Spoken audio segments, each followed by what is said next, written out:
اصلا موهوبه ثم صقلت في افضل الدوريات الاوروبيه. عشان كده بيلعبوا الند بالند. لعبوا الند بالند مع كرواتيا، كسبوا بلجيكا المصنف رقم 2 في العالم. انما الفوز المباراه القادمه بالنسبه لقدام المنتخب الكندي مهم، عاوزين مركز اول. نبتعد عن اسبانيا. نبعد عن اسبانيا.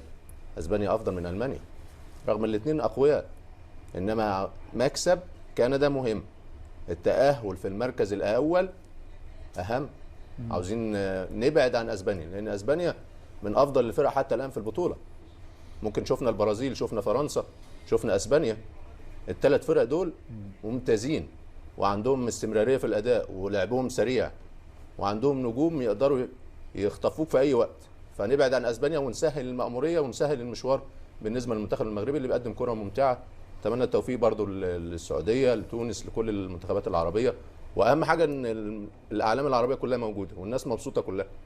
فربنا سبحانه وتعالى يديم الامن والامان والسعاده على القطريين اللي كانوا سبب ان نجمع كل العرب الموجودين. واهم علم العلم الفلسطيني. كانوا يقولوا كاس عالم هيبقى حصان طروادة لدخول التطبيع ودخول امور اخرى.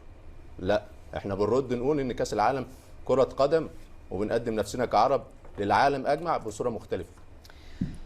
لا زالت احتفالات المغاربه مستمره هناك بعد انتصار كبير حققته المغرب اليوم على بلجيكا.